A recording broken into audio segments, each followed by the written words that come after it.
Okay, forgive me the shakiness of this, but in order to do this video, I need to do it via hand.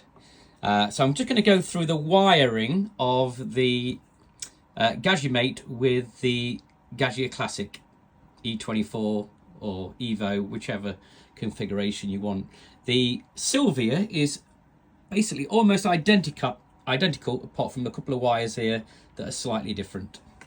Okay, so as you can see on this side here, you've got the 4 wires there. Then you've got the 2 wires, the red and the white, that go to the thermocouple, and then you've got the top one there. You can see the black, green and red that go to the transducer that controls the pressure. So I'm going to go through one at a time.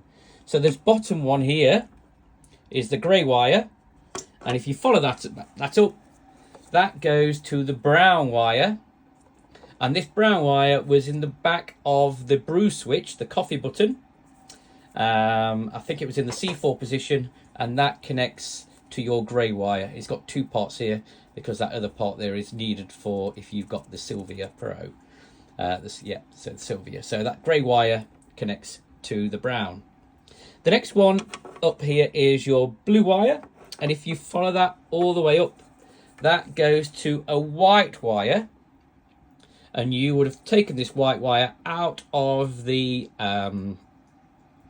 C5 position, S5 position of the steam switch. So that should have been, that white wire was at the back in the C5 position, and you'll see you take that out and you'll see it connects to the blue wire. Your red wire, if you follow that all the way through, will go down towards the pump, and this cable here is the, you'll see here, is the grey wire, and that connector at the bottom there was the one that connected to your pump. There is another wire connected to the pump, and that has got the fuse. That is the one you keep intact. It's the grey wire that you need to take off there and connect it to that red wire. And the green wire, if you follow that, that goes to the pump where that grey wire once sat. So the grey wire goes from there, the green wire goes from there all the way and connects to the pump. Again, it doesn't matter which terminal on the pump that connects to. The next one is your red and white wire, and you can see there the red has got a red connector that goes there, and then the white wire has got a blue little connection there, and that sits there, and that goes to your thermocouple, which connects to so it's measuring your boiler temperature. Next to that, you have got the transducer for the pressure. So this is on the Pro model, and then you'll see going from the top there, it goes black, green and red.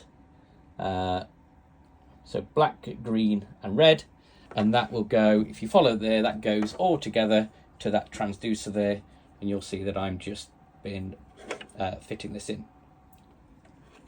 The wires behind that are, you don't need to use these, but if you want to keep the buttons being able to work, as I say, you can control this all from the LCD screen, but you can see these go here. So the inner green wire, and so they're all connected to the same terminal there, but the inner green and the inner black wire, I connect both of those to the steam. So the green goes to that S4 position, that black, the inner black wire, so the inner green to the top of the steam button in the S4 position, and the black wire, the inner black wire, I connect just below that to that S5, the steam 5 button. The outer wires, so you've got a green wire on the outer one and the outer black wire, they go to the coffee button. Okay, so the brew button there, and you can see there the green wire is in that that C1 position, coffee 1 button terminal, and the black wire is below it in that C2 position. The green wires importantly need to be connected correctly, as in the inner green goes to steam, the outer green goes to the coffee. The black wires, it does not really matter if you get them the other way around, okay? Importantly. And then, these can only go into these connections here. You've got this connection here, first of all, the black and red, and that will go, as you can see here, to your LCD screen. And the black and yellow cable connector there, if you follow that through, that goes to here.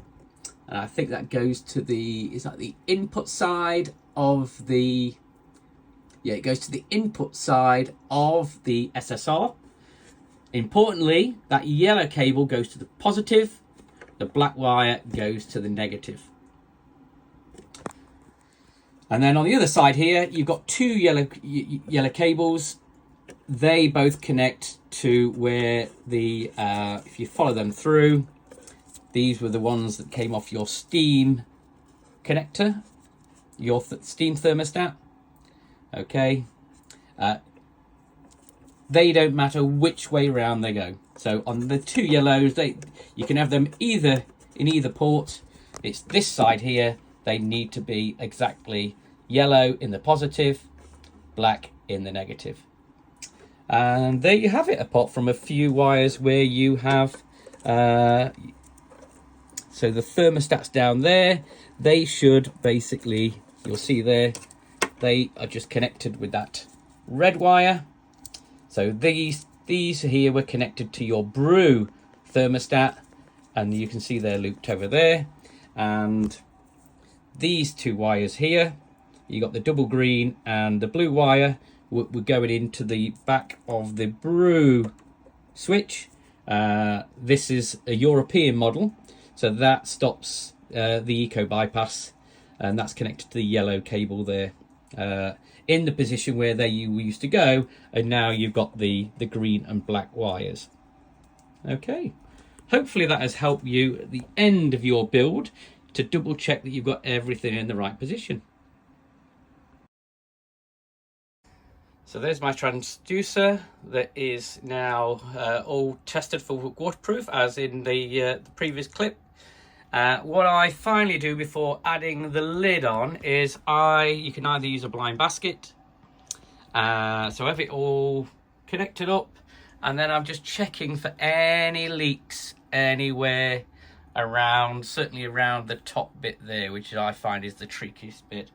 Certainly using about 8 wraps of the PTF tape works brilliantly.